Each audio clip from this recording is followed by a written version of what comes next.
Hi అండి. అందరికీ నమస్కారం. ఈరోజు మీకోసం 'మతి స్థిమితం లేని భార్య' పార్ట్ 9 మరి కథలోకి వెళ్తే సరిగ్గా 12 గంటల 10 నిమిషాలకు ఆ నిశ్శబ్దాన్ని చీల్చుకుంటూ ఒక అమ్మాయి రోదన వినిపించింది. క్యావ్ క్యావ్ డాక్టర్ నవ్వుతూ వెనక్కి తిరిగారు. కంగ్రాట్స్ విజయ్, మీకు 12 ఆడపిల్ల పుట్టింది. విజయ్ కలలో ఆనంద బాష్పాలు కట్టలు తెంచుకున్నాయి. సంధ్య అప్పటి వరకు పడ్డ నొప్పంతా ఆ ఏడుపు వినగానే మాయమైపోయింది. ఆమె అలసటతో కళ్ళు సగం తెరచి చూస్తుంది. నర్సు ఆ చిన్నారిని శుభ్రం చేసి ఒక గులాబీ రంగు టవల్తో చుట్టి సంధ్య పక్కన పడుకోబెట్టింది. ఆ పసికందు అచ్చం సంధ్యలాగే ఉంది.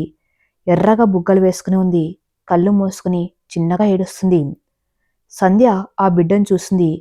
ఆమె కళ్ళలో ఇన్నాళ్ళు ఉన్న అమాయకత్వం స్థానంలో అకస్మాత్తుగా ఒక మాతృమూర్తి కనిపించింది. ఈ దేవుడి సృష్టిలో అద్భుతం కాబోలు. బుద్ధి మాధ్యమున్నా, మానసిక ఎదుగుదల లేకున్నా మాతృత్వం అనేది ఒక స్త్రీకి దేవుడిచ్చిన సహజ వరం. అది నేర్పిస్తూ వచ్చేది కాదు, పుట్టుకతోనే వస్తుంది. సంధ్య వణికే చేతులతో ఆ చిన్నారి చెంప నిమిరింది. ఆ బిడ్డ సంధ్య స్పర్శ తగలగానే ఏడుపు ఆపేసింది. విజయ్ చూడు, నా బుజ్జి, నా బొమ్మ అంది ఆనందంతో కన్నీళ్లు తుడుచుకుంటూ. ఆమె గొంతులో ఇప్పుడు ఒక తల్లి గర్వం ధ్వనించింది. విజయ్ వంగి ఇద్దరి నుదుటి మీద ముద్దు పెట్టాడు. అవును సంధ్య, అచ్చం నీలాగే ఉంది. మన ఇంటికి మహాలక్ష్మి వచ్చింది. బయట ఎదురు చూస్తున్న రఘునాథరావు గారికి అన్నపూర్ణమ్మకు డాక్టర్ వచ్చి శుభవార్త చెప్పారు. వాళ్ళ ఆనందానికి అవధుల్లేవు. రఘునాథరావు గారైతే ఆసుపత్రి సిబ్బంది అందరికీ స్వీట్లు పంచమని పిఏకి ఆర్డర్ వేశారు.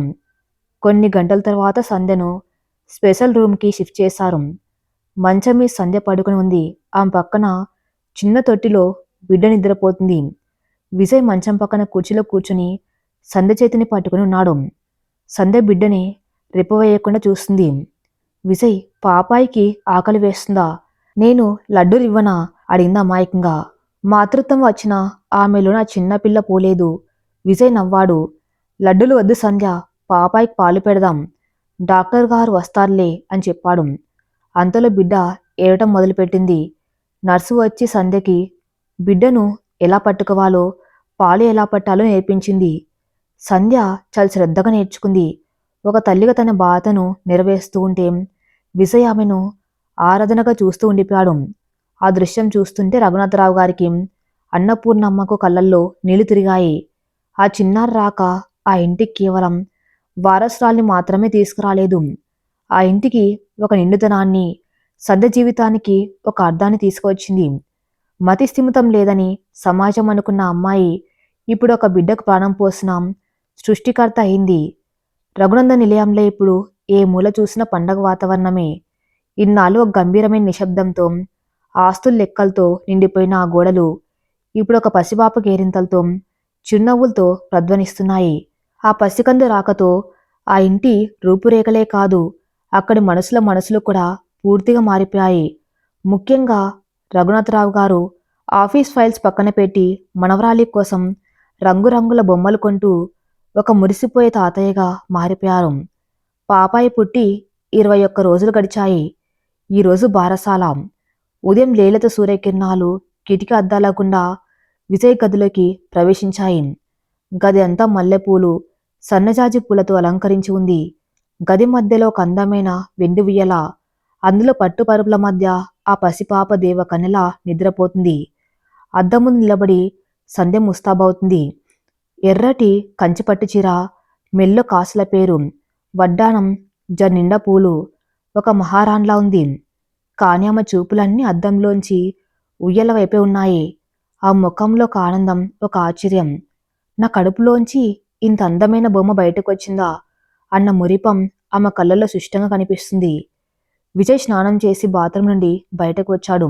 తెలుపు రంగు పట్టుపంచే, లాల్చీలో అతడు అచ్చం రాజకుమారులా ఉన్నాడు. కష్టాలు దాటిన అతని ముఖంలో ఇప్పుడు అంతులేని ప్రశాంత కొలువై ఉంది. అద్దం ముందున సంధ్యను చూడగానే విజయ్ అడుగులు ఆగిపోయాయి. ఆమె అందం ముందు ఆ ఆభరణాలు కూడా చిన్నబోయినట్లు అనిపించింది అతనికి. నెమ్మదిగా వెనక నుండి వెళ్ళి ఆ భుజాల చుట్టూ తన చేతులను వేశాడు. అద్దంలో ఇద్దరు ప్రతిబింబాలు ఒకే ఫ్రేమ్లో బంధించబడ్డాయి. సంధ్య, ఈరోజు నువ్వెంత అందంగా ఉన్నావో తెలుసా? ఆకాశం నుండి దిగివచ్చిన దేవతలా ఉన్నావు అని ఆమె చెవులో గుసగుసలాడడం. సంధ్య సిగ్గుతో బుగ్గలు నొక్కుకుంది. నేను దేవతను కాదు విజయ్, నీ బుజ్జిని కదా. కాని చూడు, మన పాపాయి నాకంటే అందంగా ఉంది. అచ్చం దేవుడిచ్చిన బొమ్మలా ఉంది అందు ఉయ్యాల వైపు చూపిస్తూ. విజయ్ నవ్వి ఆమె నుదుటి మీద ఒక వెచ్చని ముద్దు పెట్టాడు. అవును సంధ్య, ఆ బొమ్మకు ప్రాణం పోసింది నువ్వే.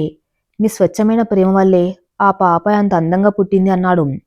కాని విజయ్, పాపాయి ముక్కు నీలాగే ఉంది, కళ్ళు మాత్రం నాలాగే పెద్దవిగా ఉన్నాయి అని ఒక పెద్ద సైంటిస్ట్ లాగా విశ్లేషించింది సంధ్య. ఆమె అమాయకత్వానికి విజయ్కి నవ్వాలని లేదు. ఇన్నాళ్ళు ఆమెను ఒక పసిపిల్లగా చూసుకున్నాడు. ఇప్పుడు ఆ పసిపిల్ల చేతిలో మరో పసిపాప. ఈ ఇద్దరు పిల్లల మధ్య ఒక తండ్రిగా భర్తగా ఎంత అదృష్టవంతుడో కదా అనిపించింది. సరే మహాతల్లి, కింద అందరు ఎదురు చూస్తున్నారు. బారసాల మొదలు పెట్టాలి, వెళ్దామా అన్నాడు.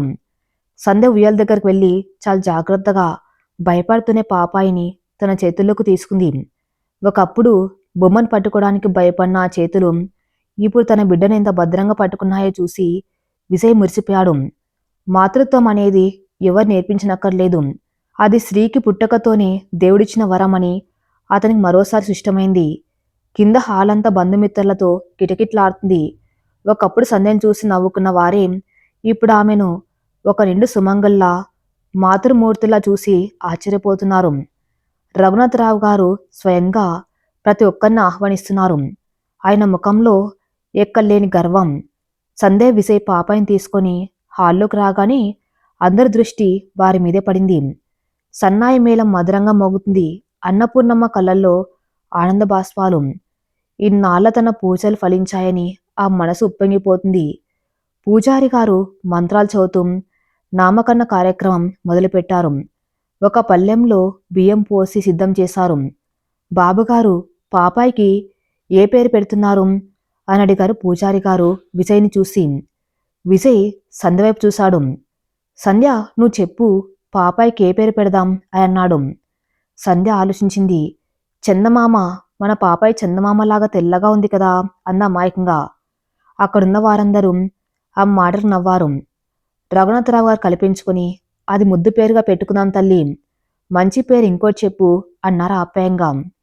విజయ్ నవ్వి, చందమామ కాంతిని వెన్నెలంటారు కదా నాన్న.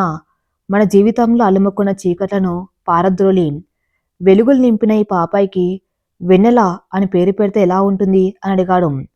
సంధ్య వెంటనే చప్పట్లు కొట్టింది. వెన్నెల, భలే ఉంది విజయ్, నా పాపాయి పేరు వెన్నెల అని సంబరపడింది. రఘునాథరావు గారు, అన్నపూర్ణమ్మ కూడా ఆ పేరు సంతోషంగా అంగీకరించారు. సంధ్య బియ్యం పల్లెంలో విజయ్ చెయ్యి పట్టుకుని తన వణికే వేళ్లతో వెన్నెల అని రాసింది. తర్వాత పూజారి గారి సూచన మేరకు పాపాయి చెవి దగ్గర మెల్లగా వెన్నెల వెన్నెల వెన్నెల అని 3 సార్లు ముద్దుగా పిలిచింది. ఆ పిలుపుకి పాపాయి కళ్ళు తెరిచి కేరింతలు కొడుతూ నవ్వింది. ఆ నవ్వు చూసి ఇల్లంతా ఆనందంతో నిండిపోయింది. ఆ పసిపాప కేరింత ఆ ఇంటికి ఒక మధురమైన కావ్యగీతంలా వినిపించింది. పేదరికంలో, అవమానాల్లో, చీకటి గదిలో నలిగిపోయిన విజయ సంధ్యల జీవితం ఇప్పుడు నిండు పున్నమిలా ప్రకాశిస్తుంది. రోజులు గాలి కన్నా వేగంగా గడిచిపోతున్నాయి. సంధ్య ఇప్పుడు పూర్తి స్థాయి తల్లిగా మారిపోయింది. ఆమె తన లోకాన్ని పాపాయి చుట్టూ అల్లుకుంది. ఉదయం లేచిన దగ్గర నుండి రాత్రి పడుకునే వరకు ఆమెకు వెన్నెల తప్ప మరో ధ్యాస లేదు. అయితే ఆమె పాపను చూసుకునే విధానం మాత్రం ఎంతో క్యూట్గా, అమాయకంగా ఉంటుంది. ఒకరోజు మధ్యాహ్నం విజయ్ ఆఫీస్కు వెళ్ళలేదు. ఆదివారం కావటంతో ఇంట్లోనే ఉన్నాడు. ల్యాప్టాప్లో ఏదో పని చేసుకున్నాడు.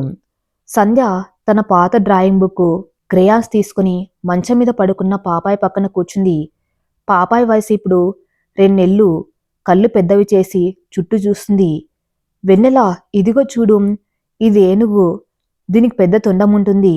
నువ్వు కూడా పెద్దయ్యాక ఇలా బొమ్మలు వేయాలి సరేనా అని ఆ పసికందుకు డ్రాయింగ్ క్లాస్ తీసుకుంటుంది సంధ్య. పాపాయి ఆ రంగులను చూసి చేతులు కాళ్ళు ఆడిస్తూ నవ్వుతుంది. సంధ్య ఉత్సాహంగా ఇంకో పేజ్ తిప్పి, ఇదిగో కుందేలు, అనేది క్యారెట్ తింటుంది, నువ్వు కూడా తింటావా అని అడుగుతుంది. విజయ్ ల్యాప్టాప్ పక్కన పెట్టి ఈ దృశ్యాన్ని చూసి పకపక నవ్వాడు. పిచ్చిదనా, ఆ పాపాయికి ఏనుగు కుందేలు ఏమీ తెలియదు. ఇంకా మాటలు కూడా రాలేదు కదా అని అన్నాడు. సంధ్య బుంగమూతి పెట్టింది. నీకేం తెలియదు విజయ్. నా పాపాయి చాలా ఇంటెలిజెంట్. నేను చెప్పిందంతా వింటుంది. చూడు ఎలా నవ్వుతుందో అని సమర్థించుకుంది. మరో 2 రోజుల తర్వాత జరిగిన ఒక సంఘటన ఇంట్లో అందరినీ భయపెట్టి ఆ తర్వాత కడుపుబ్బ నవ్వించింది. రాత్రిపూట భోజనాలయ్యాక సంధ్య ఒక చాక్లెట్ ప్యాకెట్ తీసుకుని గదిలోకి వెళ్ళింది. వెన్నెల మెలకువగానే ఉంది. ఉయ్యల్లో ఆడుకుంటుంది. సంధ్య ఒక చాక్లెట్ విప్పి తన నోట్లో వేసుకుంది. పాపాయి ఆమె వైపు ఆసక్తిగా చూడడం గమనించింది. సంధ్య మనసులో అమాయకమైన ఆలోచన మెదిలింది. పాపాయి కూడా చాక్లెట్ తినాలని ఉందేమో అని అనుకుంది. వెంటనే మరో చాక్లెట్ విప్పి దాన్ని చిన్న ముక్క చేసి పాపాయి నోటి దగ్గర పెట్టి, ఇదిగో వెన్నెల, స్వీట్ చాక్లెట్ తిను అంది. సరిగ్గా అప్పుడే గదిలోకి వచ్చిన విజయ్ ఈ దృశ్యం చూసి గుండె ఆగినంత పనైంది. పరిగెత్తుకుంటూ వచ్చి సంధ్య చేతిలోని చాక్లెట్ లాగేసుకున్నాడు. సంధ్య, ఏం చేస్తున్నావు? పాపాయికి చాక్లెట్ పెడతారా ఎవరైనా అని కొంచెం గట్టిగా అన్నాడు. సంధ్య భయపడిపోయింది. ఆమె కళ్ళల్లో నీళ్లు తిరిగాయి. పాపాయి నన్ను చూసింది విజయ్. దానికి ఆకలి వేస్తుందేమో అని. నేను తింటుంటే పాపం కదా అని పెట్టాను. నన్ను తిట్టకు అని వెక్కి వెక్కి ఏడవటం మొదలుపెట్టింది. విజయ్కి తన పొరపాటు అర్థమైంది. ఆ ఉద్దేశం మంచిదే. కాని పసిపిల్లలకు పాలు తప్ప ఏమివ్వకూడదన్న విషయం ఆమెకు తెలియదు. తన భార్య అమాయకత్వం మీద కోపం రావటం కాదు, ఆమె ప్రేమను చూసి ముచ్చట వేసింది. విజయ్ ఆమెను తన ఒళ్ళోకి తీసుకుని సముదాయించాడు. సారీ సంధ్య, నేను తిట్టను. కాని చిన్నపిల్లలకు పళ్ళు ఉండవు కదా, వాళ్ళు పాలు మాత్రమే తాగుతారు. చాక్లెట్లు పెడితే గొంతులు అడ్డుపడి దగ్గు వస్తుంది అని ఎంతో ఓపిగ్గా ఓ గురువులా వివరించాడు. సంధ్య కన్నీళ్లు తుడుచుకుని ఆలోచించింది. అవునా, పాపాయికి పళ్ళు లేవా? అయితే సరే, దానికి పళ్ళు వచ్చాక నేను వెన్నెల కలిసి పెద్ద చాక్లెట్ తింటాం. అప్పుడు నువ్వు వద్దనకూడదు అని కండిషన్ పెట్టింది. సరే మహాతల్లి, అప్పుడు నేనే మీకు చాక్లెట్ కొనిస్తాను అన్నవాడు విజయ్. సంధ్య కోపం వెంటనే మాయమైంది. ఆమె తన ఫేవరెట్ టెడ్డీ బేర్ని తీసుకువచ్చి ఉయ్యాల్లో వెన్నెల పక్కన పెట్టింది. ఇదిగో వెన్నెల, ఇన్నాళ్ళు ఇది నా ఫ్రెండు, ఇప్పటి నుండి ఇది నీ ఫ్రెండు. దీనికి కళ్ళు ఉన్నాయి కానీ ఏడవదు. నువ్వు దాంతో ఆడుకో అని అత్యంత ఇష్టమైన వస్తువును కూడా కూతురి కోసం త్యాగం చేసింది. ఒక తల్లికి బిడ్డ మీద ఉండే ప్రేమలో స్వార్థం ఉండదని సంధ్య మరోసారి నిరూపించింది. రాత్రి 10 గంటలు. బయట చల్లని గాలి వేస్తుంది. ఆకాశంలో నిండు చందమామ ప్రకాశిస్తుంది. ఆ వెన్నెల కిరణాలు కిటికీ గుండా గదిలోకి వచ్చి ఉయ్యలో నిద్రపోతున్న వెన్నెల మీద పడుతున్నాయి. పాపాయి ప్రశాంతంగా నిద్రలోకి జారుకుంది. గదిలో చిన్న నైట్ ల్యాంప్ వెలుగుతుంది. సంధ్య ఉయ్యల పక్కనే కింద కూర్చుని తన చేతులను గడ్డం కింద పెట్టుకుని నిద్రపోతున్న పాపాయిని ఆరాధనగా చూస్తుంది. ఆమె కళ్ళల్లో అంతులేని మమకారం, ఏదో తెలియని తృప్తి. విజయ్ పని ముగించుకొని ల్యాప్టాప్ మూసేసి ఆమె దగ్గరకు వచ్చాడు. ఆమె వెనక కూర్చొని తన చేతులను ఆమె నడుము చుట్టూ వేసి ఆమె భుజం మీద గడ్డమానించాడు. ఏంటి సంధ్య, అలా రెప్ప వేయకుండా చూస్తున్నావు? నిద్ర రావటం లేదా అని అడిగాడు మెల్లగా. పాపాయికి మెలకువ రాకుండా సంధ్య వెనక్కి తిరిగి విజయ్ ఛాతిని ఆనుకొని కూర్చుంది. నిద్ర రావటం లేదు విజయ్. వెన్నెలను చూస్తూ ఉంటే నాకు చాలా సంతోషంగా ఉంది. ఒకప్పుడు ఆ చిన్న గదిలో మనం ఇద్దరమే ఉన్నాం. నాకు భయం వేసేది. ఇప్పుడు మనకు పాపాయి ఉంది, ఇల్లు పెద్దగా ఉంది. ఇదంతా కలేమో అని భయంగా ఉంది అంది ఆర్తగా. విజయ్ ఆ ముఖాన్ని తన 2 చేతుల్లోకి తీసుకున్నాడు. ఆమె నుదుటి మీద ఒక ఆత్మీయమైన ముద్దు పెట్టాడు. ఇది కలకా సంధ్య, నిజం. నీ స్వచ్ఛమైన మనసుకు, నీ ప్రేమకు దేవుడిచ్చిన బహుమతి ఇది. నువ్వు ఒక అద్భుతమైన తల్లివి సంధ్య. వెన్నెలను నువ్వు చూసుకున్న విధానం చూస్తూ ఉంటే నాకు ముచ్చటేస్తుంది. నాకు 2 పిల్లల్ని చూసి నేను చాలా గర్వపడుతున్నాను అన్నారు రొమాంటిక్గా నవ్వుతూ. సంధ్యకు అర్థం కాలేదు. చుట్టూ చూస్తుంది. 2 పిల్లల? మనకు వెన్నెల ఒక్కతే కదా అడిగింది అమాయకంగా. విజయ్ పక్కపక్క నవ్వాడు. ఒకటి ఉయ్యల్లో ఉన్న వెన్నెల, ఇంకొకటి నా ఒళ్ళో ఉన్న నా బుజ్జి పాపాయి. నువ్వు అంటూ ఆమె ముక్కును సున్నితంగా లాగాడు. సంధ్య నకిలీ కోపంతో అతడి ఛాతీ మీద చిన్నగా కొట్టింది. నేను చిన్నపిల్లను కాదు. నేను వెన్నెలకు అమ్మని తెలుసా? రేపు నేను దానికి జోలపాట కూడా పాడతాను. అత్తయ్య నాకు నేర్పించింది అని గర్వంగా చెప్పింది. అవునా, అయితే ఇప్పుడు పాడి వినిపించు. పాపాయి కాదు, నాకు అన్నాడు విజయ్. ఆమెను మరింత దగ్గరకు లాక్కుంటూ. సంధ్య సిగ్గుపడింది. నీకా? వద్దులే, నువ్వు నవ్వుతావంది. లేదే, నవ్వను, ప్రామిస్ అన్నాడు విజయ్. సంధ్య గొంతు సవరించుకుని చాలా మృదువైన తీయని గొంతుతో అత్తగారి దగ్గర నేర్చుకున్న జోలపాటను పాడడం మొదలుపెట్టింది. ఆమె గొంతులో శృతిలయాలు లేకపోయినా ఒక తల్లి హృదయం నుండి వస్తున్న ఆ భావం ఆ గదిని స్వర్గంగా మార్చేసింది. జో అచ్యుతానంద, జో ముకుంద ఆమె పాడుతూ ఉంటే విజయ్ కళ్ళు మూసుకొని ఆ మధురమైన స్వరంలో లీలమైపోయాడు. ఆ పాటలో ఒకప్పుడు వాళ్ళు పడ్డ కష్టాలన్నీ కరిగిపోయాయి. ఫుట్పాత్ మీద బొమ్మలమ్మిన రోజులు, సిమెంట్ అడవిలో కష్టపడ్డ క్షణాలు, లత చేసిన కుట్రలు అన్నీ ఒక పీడకల్లా అనిపించాయి. ఇప్పుడు మిగిలింది కేవలం ఈ స్వచ్ఛమైన ప్రేమ, ఈ చల్లని వెన్నెల, తన ఒళ్ళో ఉన్న పసిపాప లాంటి భార్య మాత్రమే. సంధ్య పాట ఆపి విజయ్ వైపు చూసింది. అతను కళ్ళు మూసుకుని వినటం చూసి, ఏంటి విజయ్, నిద్రపోయావా అని అడిగింది ముద్దుగా. విజయ్ కళ్ళు తెరిచి, నిద్రపోలే సంధ్య, నీ పాటలో ఉన్న అమృతాన్ని తాగుతున్నాను అంటే ఆమె పెదాలను తన పెదాలతో బంధించాడు. ఆ ముద్దులో ఒక భర్తగా కృతజ్ఞత, ఒక ప్రేమికుడిగా ఆరాధన, ఒక తండ్రిగా ఆనందం అన్నీ ఇమిడి ఉన్నాయి. వెన్నెల కిరణాలు సాక్షిగా ఆ రాత్రి వారిద్దరూ ప్రేమ అనే సముద్రంలో ఆనందంగా విహరించారు. వారి బంధం ఇప్పుడు ఒక అందమైన పూలదండలా, ఎప్పటికీ వాడిపోని పారిజాతంలా పరిమళిస్తుంది. కాలచక్రం గిరున తిరిగింది. రఘునంద నిలయంలో ఇప్పుడు వసంతం శాశ్వతంగా కొలువైంది. నిన్న మొన్నటి దాకా పసికందుగా ఉయ్యల్లో నిద్రపోయిన వెన్నెల ఇప్పుడు 10 నెలల బుజ్జి పాపాయిగా మారిపోయింది. ఇల్లంతా తన బోసి నవ్వులతో, పసి అడుగుల సవ్వడితో స్వర్గంలో మార్చేసింది. ఒకప్పుడు ఆ బంగ్లాలో నిశ్శబ్దం రాజ్యమేలేది.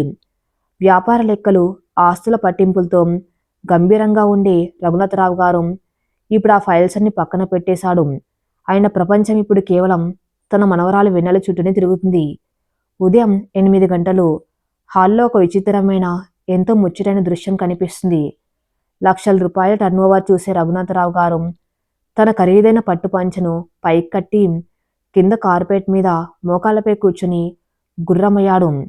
ఆయన వీపు మీద 10 నెలల వెన్నెల ఎక్కి కూర్చుని ఆయన జుట్టు పట్టుకుని లాగుతూ తాత చల్ చల్ అంటూ కేరింతలు కొడుతుంది. కానీ ఆయనకి ఏమాత్రం కోపం రావటం లేదు.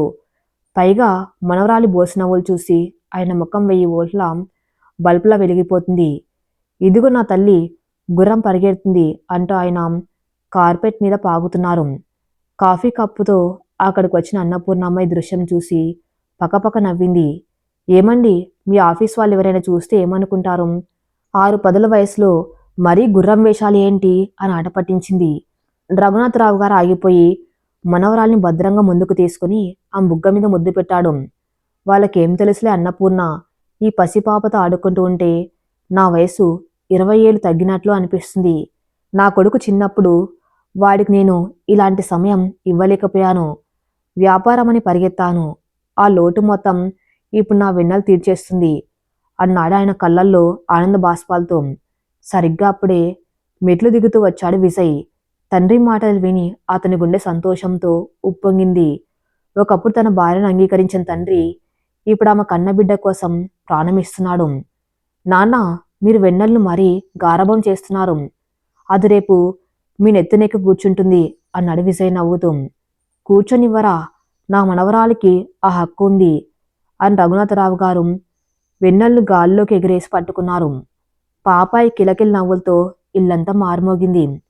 అంతలో వెన్నెల తాతయ్య చేతుల్లోంచి కిందికి దిగిపోయింది. సోఫా అంచున తన చిన్ని చేతులతో గట్టిగా పట్టుకుని మెల్లిగా నిలబడడానికి ప్రయత్నించింది. ఇన్నాళ్ళు మోకాల మీద పాకిన పసికందు ఈరోజు సొంతంగా 2 కాళ్ళ మీద నిలబడింది. అందరూ ఆశ్చర్యంగా శ్వాస బిగపట్టి చూస్తున్నారు. వెన్నెల సోఫా వదిలేసి విజయ్ వైపు తిరిగి తన 2 చిన్ని చేతులను ముందుకు చాచి తూలుతూ తడబడుతూ ఒక అడుగు ముందుకు వేసింది. విజయ్, చూడు, నా వెన్నెల నడుస్తుంది అన్న సంబరమైన కేక మెట్లపై నుండి వినిపించింది. సంధ్య పరిగెత్తుకుంటూ కిందికి వచ్చింది. ఆమె కళ్ళల్లో ఆనందం పట్టలేనంతగా ఉంది. పాపాయి మొదటి అడుగు వేస్తూ ఉంటే సంధ్య ఒక పసిపిల్లల గెంతులు వేసింది. వెన్నెల మరో 2 అడుగులు వేసి సంధ్య చేతుల్లోకి వాలిపోయింది. నా బుజ్జి తల్లి నడక నేర్చేసుకుంది అంటూ సంధ్య పాపాయిని గట్టిగా గుండెలకు హత్తుకుని ముద్దుల వర్షం కురిపించింది. ఈ అందమైన కుటుంబ చిత్రాన్ని చూస్తూ విజయ్ కళ్ళల్లో నీళ్లు తిరిగాయి. ఆ దేవుడు తన జీవితంలోకి సంధ్యని పంపించి ఎంత గొప్ప మేలు చేశాడో అతనికి ప్రతి క్షణం అర్థమవుతూనే ఉంది. మధ్యాహ్నం సమయం. అన్నపూర్ణమ్మ పూజ గదిలో ఉంది. రఘునాథరావు గారు ఒక ముఖ్యమైన ఫోన్ కాల్లో ఉండి స్టడీ రూమ్లో ఉన్నారు. విజయ్ ల్యాప్టాప్లో తన కొత్త ప్రాజెక్టు డిజైన్స్ చూస్తున్నారు. సంధ్య వెన్నెల ఇద్దరు గార్డెన్లో ఆడుకున్నారు. సంధ్య తనకి ఇష్టమైన మట్టి బొమ్మను చేస్తుంది. ఒక పెద్ద బంకమట్టి ముద్దను తీసుకుని నీళ్లు కలిపి ఏనుగు బొమ్మ చేస్తుంది. పక్కనే కూర్చున్న వెన్నెల కూడా తన తల్లిని చూసి చిన్న చేతులతో ఆ మట్టిని పట్టుకుని నోట్లో పెట్టుకుపోయింది. వద్దు వెన్నెల, మట్టి తినకూడదు, కడుపులో కప్పలు వస్తాయి అని సంధ్య పాపాయి చేతిలోంచి మట్టిని లాగేసుకుంది. కానీ వెన్నెల ఊరుకోలేదు. మట్టి కావాలని ఏడుపు మొదలుపెట్టింది. తన కూతురు ఏడవటం సంధ్యకు అస్సలు ఇష్టం ఉండదు. వెంటనే ఒక చిన్న మట్టి ముద్ద తీసుకుని వెన్నెల బుగ్గ మీద ముక్కు మీద పూసింది. ఇదిగో మట్టితో బొమ్మలు చేయాలి కానీ తినకూడదు. ఇప్పుడు చూడు నువ్వు అచ్చం కృష్ణుల్లా ఉన్నావు అంటూ సంధ్య పకపక నవ్వింది. తల్లి నవ్వటం చూసి వెన్నెల కూడా తన చిన్ని చేతులతో మట్టిని తీసుకుని సంధ్య మొహం మీద పూసింది. ఇద్దరు కలిసి మట్టితో ఆడుకుంటూ ఒకరికొకరు మట్టి పూసుకుంటూ పసిపిల్లల్లా కేరింతలు కొట్టసాగారు. సంధ్య పట్టుచీర, పాపాయి గౌను మొత్తం బురదమయమయ్యాయి. ల్యాప్టాప్లో పని ముగించుకొని కాఫీ కోసం కిందికి వచ్చిన విజయ్ గార్డెన్లోంచి వస్తున్న నవ్వుల శబ్దాలు విని అటు వెళ్ళాడు. అక్కడ దృశ్యం చూసి అతనికి నవ్వాలో కోప్పడాలో అర్థం కాలేదు. సంధ్య వెన్నెల ఇద్దరు అచ్చం మట్టి బొమ్మల్లా తయారయ్యారు. వాళ్ళిద్దరూ ఒకరికొకరు చూసుకుని కిలకిల నవ్వుతున్నారు. సంధ్య, ఏంటిది అని గట్టిగా అరిచాడు విజయ్. దొంగ పోలీస్ ఆటలో పోలీసులాగా సంధ్య ఉలిక్కిపడి వెనక్కి తిరిగింది. విజయ్ని చూడగానే ఆ ముఖంలో భయం బదులు కొంటతనం కనిపించింది. చేతిలో ఉన్న మట్టిని తీసుకుని విజయ్ వైపు పరిగెత్తింది. విజయ్, నువ్వు కూడా మట్టి బొమ్మలా ఉండు, అప్పుడు ముగ్గురం ఆడుకుందాం అంటూ అతని తెల్లటి చొక్కా మీద మట్టి చేతులు వేసింది. అమ్మో సంధ్య, వద్దు, నా చొక్కా పాడైపోతుంది అని విజయ్ వెనక్కి పరిగెత్తాడు. కానీ సంధ్య వదల్లేదు. చివరకు విజయ్ కూడా వాళ్ళ అల్లర్లో పాలు పంచుకున్నాడు. వెన్నెలను తన చేతుల్లోకి తీసుకుని నా బుజ్జి మట్టి రాక్షసి అంటూ గాల్లోకి ఎగిరేశాడు. అక్కడికి వచ్చిన అన్నపూర్ణమ్మ ఈ మట్టి మనుషులను చూసి తల పట్టుకుంది. ఏంట్రా ఇది? పసిపిల్ల అంటే దానికి బుద్ధి లేదు. నువ్వు నీ భార్య కూడా ఇలా మట్టిలో ఆడుకుంటారా? దానికి జలుబు చేస్తుంది, త్వరగా వెళ్ళి స్నానాలు చేయండి అని నటిస్తూనే మందలించింది. కానీ ఆవిడ పెదవుల మీద కూడా నవ్వు దాగలేదు. సంధ్య విజయ్ ఇద్దరు పాపాయిని తీసుకుని బాత్రూం వైపు పరిగెత్తారు. బాత్రూం టబ్బులో గోరువెచ్చని నీళ్లు నింపి అందులో పాపాయిని కూర్చోబెట్టారు. సంధ్య కూడా బాత్టబ్ పక్కన కూర్చుని నీళ్లతో ఆడుకుంటుంది. విజయ్ ఒక పక్క పాపాయికి, మరో పక్క తన పెద్ద పాపాయికి సబ్బు రాస్తూ వారి అల్లరిని ఎంజాయ్ చేస్తున్నాడు. నీటి తుంపర్లు ఒకరి మీద ఒకరు చల్లుకుంటూ ఆ ఇరుకైన ప్రదేశంలో వారు పంచుకున్న ఆనందం మాటలు కందంది. ఆ సాయంత్రం విజయ్కి ఒక ఫోన్ కాల్ వచ్చింది. అది అతడి కెరీర్కి సంబంధించిన ఒక పెద్ద నిర్మాణ సంస్థ నుండి. ఒకప్పుడు తండ్రి అండ లేకుండా తన కాళ్ళ మీద తను నిలబడాలని ఒక చిన్న కన్స్ట్రక్షన్ కంపెనీకి తను వేసిన ఎకో ఫ్రెండ్లీ ఆర్కిటెక్చర్ ప్లాన్ను సబ్మిట్ చేశాడు. ఇన్నాళ్ళకు ఆ ప్లాన్ అప్రూవ్ అయింది. మిస్టర్ విజయ్, మీ డిజైన్ మా బోర్డ్ ఆఫ్ డైరెక్టర్స్కి చాలా నచ్చింది. ఈ 50 కోట్ల ప్రాజెక్ట్కి మిమ్మల్ని లీడ్ ఆర్కిటెక్ట్గా తీసుకుంటున్నాం. రేపు వచ్చి అగ్రిమెంట్ మీద సైన్ చేయండి అని అవతలకు చెప్పగానే విజయ్ గుండె ఆనందంతో ఉప్పొంగింది. ఈ విషయం రఘునాథరావు గారి కొడుగ్గా రాలేదు. తన సొంత ప్రతిభతో, తన కష్టంతో వచ్చిన విజయం. విజయ్ సంతోషంగా ఫోన్ కట్ చేసి నేరుగా తండ్రి దగ్గరికి వెళ్ళాడు. నాన్న, నాకు ఆ పెద్ద ప్రాజెక్టు కాంట్రాక్ట్ దొరికింది. నా డిజైన్ సెలెక్ట్ అయింది అని సగర్వంగా చెప్పాడు. రఘునాథరావు గారు ఆనందంతో లేచి నిలబడ్డారు. కొడుకుని గట్టిగా కౌగిలించుకున్నారు. నాకు తెలుసురా, నువ్వు సాధిస్తావని నాకు తెలుసు. నీ కష్టం వృధా పోలేదు. ఈరోజు నేను ఓ కోటీశ్వరుడుగా కాదు, ఒక స్వయం కృషితో ఎదిగిన కొడుక్కి తండ్రిగా గర్వపడుతున్నానన్నాడు. విజయ్ కళ్ళు చెమ్మగిల్లాయి. ఇదంతా నా ఇద్దరు లక్కీ చార్మ్ వల్లే నాన్న. నా సంధ్య, నా వెన్నెల, వారిద్దరు నా జీవితంలోకి వచ్చాకే నాకు ఈ అదృష్టం పట్టిందన్నాడు. రాత్రి 10 గంటలు. గదిలో ఏసీ చల్లగా గాలి వీస్తుంది. నైట్ ల్యాంప్ వెలుగులో గది రొమాంటిక్గా ఉంది. వెన్నెల తన చిన్న ఉయ్యాల్లో ప్రశాంతంగా నిద్రపోతుంది. సంధ్య అద్దం ముందు నిలబడి తన జుట్టును తుడుచుకుంటుంది. ఆమె లేత నీలం రంగు పట్టుచీర కట్టుకుని ఉంది. చీర కొంగు ఆమె భుజం మీదగా జారి ఆమె నాజుకైన నడుమును కొద్దిగా చూపిస్తుంది.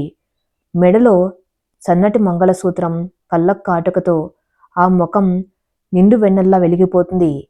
విజయ్ వెనక నుండి నెమ్మదిగా వచ్చి ఆమె నడుము చుట్టూ తన చేతులు వేశాడు. తన గడ్డాన్ని ఆమె భుజం మీద ఆనించి అద్దంలో ఆమె కళ్ళల్లోకి చూశాడు. సంధ్య, ఈరోజు నాకు చాలా సంతోషంగా ఉంది. నాకు ఒక పెద్ద కాంట్రాక్ట్ దొరికింది తెలుసా? ఆ నా మెడ మీద సున్నితంగా ముద్దు పెట్టాడు. ఆ ముద్దుకు సంధ్య శరీరం జల్లరించింది. ఆమె సిగ్గుతో ముఖం దించుకుని, కాంట్రాక్ట్ అంటే ఏంటి విజయ్? అది తినేదా, లడ్డులాగా ఉంటుందా అని అడిగింది తనదైన శైలిలో. విజయ్ పక్కపక్క నవ్వి ఆమెను తన వైపు తిప్పుకున్నాడు. కాంట్రాక్ట్ అంటే పెద్ద బాక్స్ నిండా చాక్లెట్లు అన్నమాట. మనకు చాలా డబ్బులు వస్తాయి. ఆ డబ్బుతో నేను నా బుజ్జికి ఏమేం కొనివ్వాలో చెప్పు అన్నాడు ఆ ముక్కును మీటుతూ. సంధ్య కళ్ళు ఆనందంతో పెద్దవయ్యాయి. నిజంగానా? అయితే నాకు చాలా మట్టి కావాలి, రంగురంగుల మట్టి. నేను చాలా బొమ్మలు చేస్తాను. ఆ బొమ్మలన్నిటినీ వెన్నెలకిస్తాను అంది. ఆమె కోరికల్లో కూడా ఇలాంటి స్వార్థం లేదు.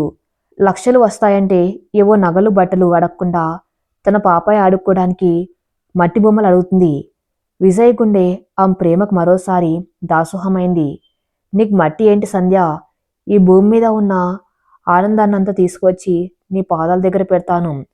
నువ్వు నా జీవితంలోకి వచ్చిన దేవతవి అంటూ ఆమెను తన గుండెలు కత్తుకున్నాడు.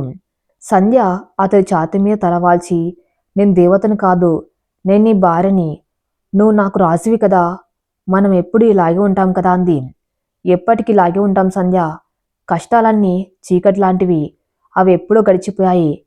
ఇప్పుడు మన జీవితంలో కేవలం వెన్నెల మాత్రమే ఉంది అంటూ ఉయ్యాలో నిద్రపోతున్న పాపాయి వైపు చూశాడు విజయ్. అతను మెల్లగా సంధ్య ముఖాన్ని పైకెత్తి ఆమె నుదుటి మీద, కళ్ళ మీద, ఆ తర్వాత గులాబీ రంగు పెదవుల మీద తన పెదాలను ఆనించాడు. అది కేవలం ఒక ముద్దు కాదు, వారి ఆత్మల కలయికకు ప్రతీక.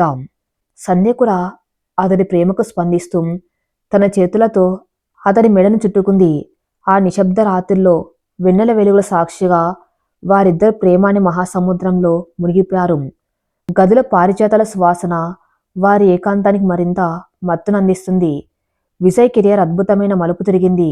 ఆ 50 కోట్ల ఎకో ఫ్రెండ్లీ ప్రాజెక్ట్ అతనికి నగరంలోనే ఓ గొప్ప ఆర్కిటెక్టుగా పేరు తెచ్చిపెట్టింది. ఒకప్పుడు తండ్రి నీడలో బతకడానికి ఇష్టపడిన విజయ్ ఇప్పుడు తన స్వయం కృషితో తండ్రి గర్వపడే స్థాయికి ఎదిగాడు. రఘునాథరావు గారు ఇప్పుడు ఆఫీస్ వ్యవహారాలన్నీ కొడుక్కే వదిలేసి తను కేవలం వెన్నెలకు తాతయ్య అనే పదవిని మాత్రమే ఎంజాయ్ చేస్తున్నాడు. ఒక అందమైన ఉదయం సూర్యకిరణాలు కిటికీ అద్దాలను ముద్దాడుతున్నాయి. విజయ్ గదిలో అద్దం ముందు నిలబడి ఆఫీస్కి రెడీ అవుతున్నాడు. ఈరోజు అతనికి ఒక ముఖ్యమైన మీటింగ్ ఉంది. మంచం మీద వెన్నెల బోర్ల పడుకుని ఆడుకుంటుంది. సంధ్య పక్కనే కూర్చుని పాపాయికి చిన్న చిన్న సాక్స్ తొరుగుతుంది. సంధ్య ముఖంలో ఇప్పుడు ఒకప్పుడు బెదర్లేదు. ఒక నిండు ఇల్లాలు, బాధగల తల్లి కనిపిస్తుంది. పసుపు రంగు కాటన్ చీరలో, జల్లో సన్నజాజి పూలతో ఆ మచ్చం పల్లెటూరు దేవతలా ఉంది. విజయ్, చూడు వెన్నెల, ఈ సాక్స్ లాగేస్తుంది. దీనికి పింక్ కలర్ ఇష్టం లేదంటాం, నీలాగే బ్లూ కలర్ కావాలట అంటూ పాపాయితో మాట్లాడుతూనే విజయ్ని పిలిచింది సంధ్య. విజయ్ టై కట్టుకుంటూ వెనక్కి తిరిగి చూశాడు. ఆ తల్లి కూతుర్లను చూస్తూ ఉంటే అతనికి సమయం అక్కడ ఆగిపోతే బాగుందనిపించింది. అవునా, నా కూతురికి నా టేస్ట్ వచ్చిందన్నమాట. సర్లే సంధ్య, ఆ బ్లూ కలర్ వేయి, నేను ఆఫీస్కి లేట్ అవుతున్నాను. ఈ టై సరిగ్గా రావటం లేదు అన్నాడు ఉద్దేశపూర్వకంగానే. సంధ్య వెంటనే పాపాయిని పక్కన కూర్చోబెట్టి పరుణ విజయ్ దగ్గరకు వచ్చింది. అన్నపూర్ణమ్మ గారు కోడలికి టై ఎలా కట్టాలో ఓపిగ్గా నేర్పించారు. సంధ్య ఇప్పుడు ఆ విద్యలో పర్ఫెక్ట్ అయిపోయింది. ఆమె విజయ్ కాలర్ పట్టుకుని ఎంతో శ్రద్ధగా టై ముడి వేయటం మొదలుపెట్టింది. ఆమె వేళ్ళు విజయ్ మెడను తాకుతూ ఉంటే అతలో ఒక తెలియని కరెంటు పాస్ అయినట్లయింది. ఆమె శ్వాస అతడి ఛాతీకి వెచ్చగా తగులుతుంది. ఆమె కళ్ళల్లో ఉన్న ఏకాగ్రతను చూసి విజయ్ మురిసిపోయాడు. పర్ఫెక్ట్, చూడు ఇప్పుడు నువ్వు అచ్చం సినిమా హీరోలా ఉన్నావు అని టై సరిచేసి అతని గుండెల మీద చిన్నగా తట్టింది సంధ్య. విజయ్ నవ్వి ఆమె నడుము చుట్టూ తన చేతులు వేసి దగ్గరకు లాక్కున్నాడు. హీరోకి టై కట్టినందుకు ఫీజే సంధ్య అని కొంటెగా అడిగాడు. సంధ్య కళ్ళు పెద్దవి చేసింది. ఫీజా? నా దగ్గర డబ్బుల్లేవు విజయ్. నిన్న చిల్లరంతా వెన్నెల పిక్కి బ్యాగ్లో వేశాను అంద అమాయకంగా. విజయ్ పకపక నవ్వి, నాకు డబ్బులు వద్దు మహాతల్లి, వేరే ఫీజు కావాలి అంటూ తన చెంపలను ఆమె పెదవుల దగ్గరకు తీసుకెళ్లాడు. సంధ్యకప్పుడు అర్థమైంది. ఆమె సిగ్గుతో బుగ్గలు ఎర్రబడగా, నువ్వు మరీ అల్లరి చేస్తున్నావు విజయ్. వెన్నెల చూస్తుంది అంటూ పాపాయి వైపు చూసింది. పాపాయి తనకేం పడినట్టు తన కాలిబొట్టిన వేలు నోట్లో పెట్టుకుని ఆడుకుంటుంది. అది చూడ్డం లేదులే, త్వరగా ఇవ్వు, లేట్ అవుతుంది అని మారం చేశాడు విజయ్. సంధ్య సిగ్గుపడుతూనే గబగబా అతడి చెంప మీద ఒక ముద్దు పెట్టి, పద పద, ఆఫీస్కి వెళ్ళు, సాయంత్రం త్వరగా రావాలి, మనం వెన్నెలకు బర్త్డే డ్రెస్ కొనడానికి వెళ్ళాలి అని గుర్తు చేసింది. అవును, వచ్చే వారం వెన్నెల మొదటి పుట్టినరోజు. ఇల్లంతా అప్పుడే పండగ వాతావరణం నెలకొంది. విజయ్ ఆమె నుదుటి మీద ప్రేమగా ముద్దు పెట్టి, పక్కా వస్తాను, నా ఇద్దరు దేవతలను షాపింగ్కి తీసుకెళ్తాను అని చెప్పి కిందికి వెళ్ళాడు. ఆఫీస్లో విజయ్ మీటింగ్ ముగించుకుని తన క్యాబిన్లో కూర్చున్నాడు. ఆ ప్రాజెక్ట్కి సంబంధించిన ఇంటీరియర్ డిజైన్ ఫైల్ చూస్తున్నాడు. అతనికి ఒక ఐడియా వచ్చింది. ఆ పెద్ద బంగ్లాలకు, అపార్ట్మెంట్స్కి ఇంటీరియర్లో ప్లాస్టిక్, ఆర్టిఫిషియల్ వస్తువులు కాకుండా స్వచ్ఛమైన మట్టితో చేసిన కళాకృతులు పెడితే ఎలా ఉంటుంది? అది పర్యావరణానికి కూడా మేలు చేస్తుంది కదా. వెంటనే అతడికి సంధ్య గుర్తుకొచ్చింది. సంధ్య చేసే మట్టి బొమ్మలు, ఆమె వేసే రంగులు చాలా సహజంగా, అద్భుతంగా ఉంటాయి. ఒకప్పుడు కడుపు నింపుకోవడానికి రోడ్డు మీద ఆమె బొమ్మలు అమ్మాడు. ఇప్పుడు కోట్లలో జరుగుతున్న ప్రాజెక్టుకు ఆమె కళను ఎందుకు వాడుకోకూడదు? ఆ సాయంత్రం ఇంటికి వెళ్ళగానే విజయ్ సంధ్యను తన స్టడీ రూంలోకి తీసుకెళ్లాడు. సంధ్య, నీకు ఒక విషయం చెప్పాలి. నేను కడుతున్న కొత్త ఇళ్లకు నీ బొమ్మలు కావాలి, చాలా పెద్ద సైజులో. అందమైన ఏనుగులు, నెమళ్ళు, కృష్ణుడు, ఇలా చాలా చేయాలి, చేస్తావా అని అడిగాడు. సంధ్య కళ్ళు ఉత్సాహంతో మెరిశాయి. నిజంగానే విజయ్, మన ఇళ్లకు నేనే బొమ్మలు చేయాలా?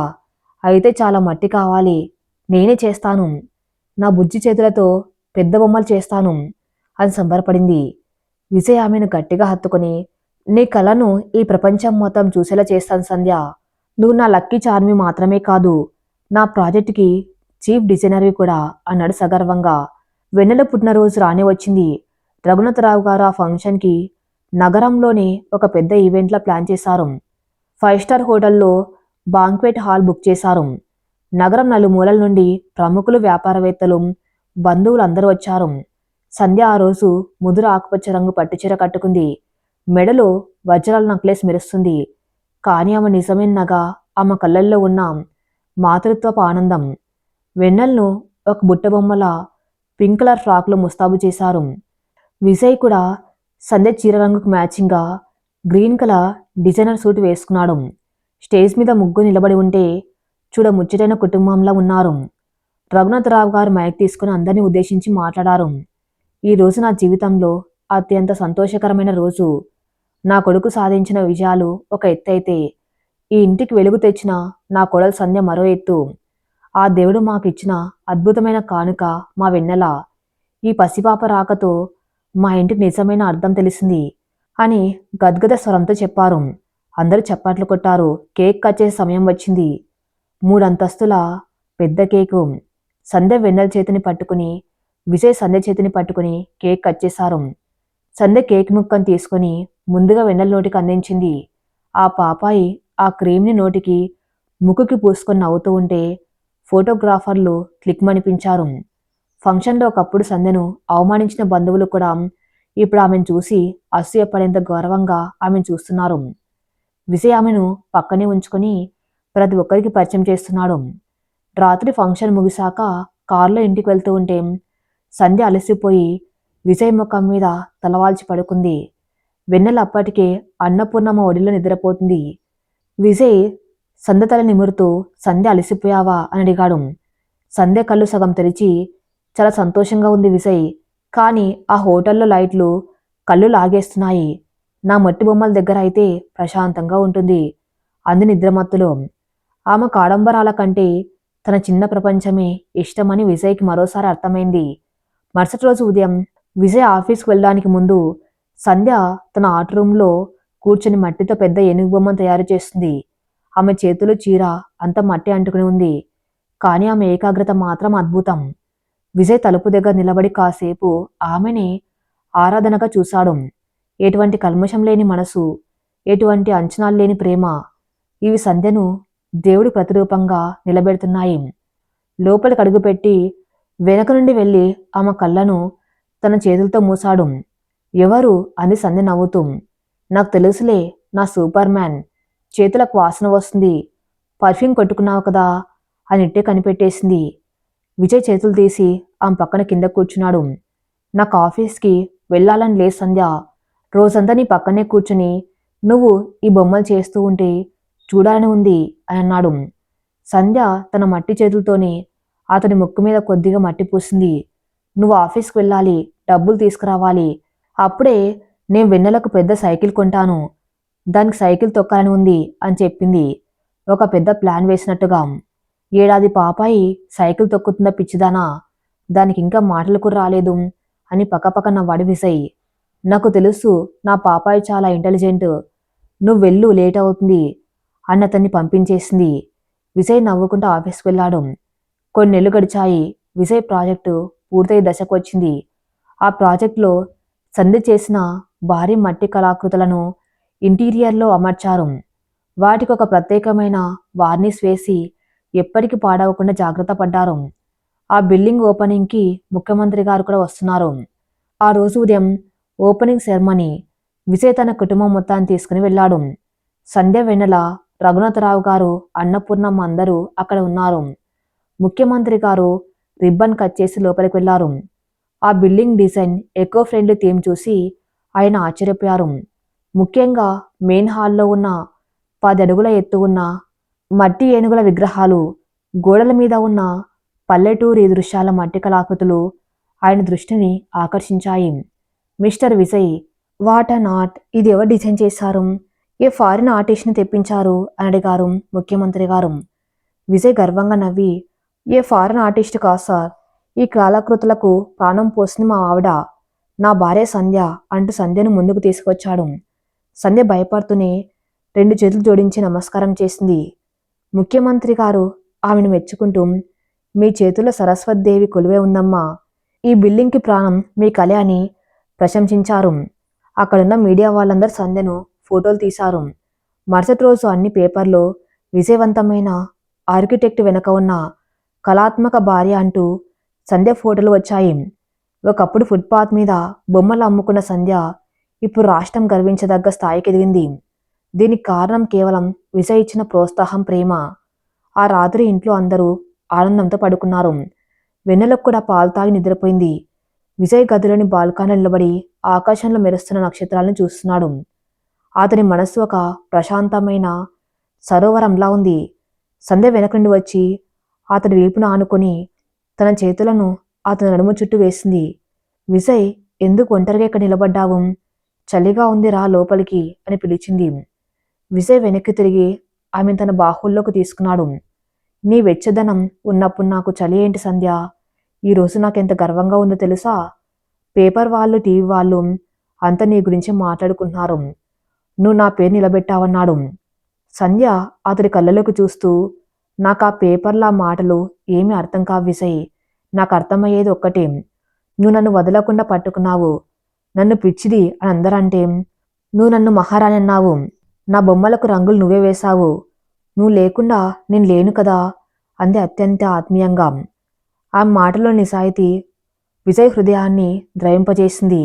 ఒక మనిషిని మన ప్రేమతో ఎంతగా మార్చొచ్చో ఒక చిన్న అవకాశం ఇస్తే వారు ఆకాశమంతా ఎలా ఎదగలరో సంధ్య నిరూపించింది.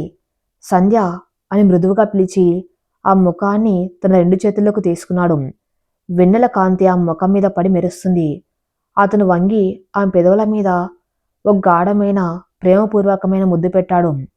ఆ ముద్దులో కృతజ్ఞత, ఆరాధన మరియు అనంతమైన మోహం ఇమిడి ఉన్నాయి.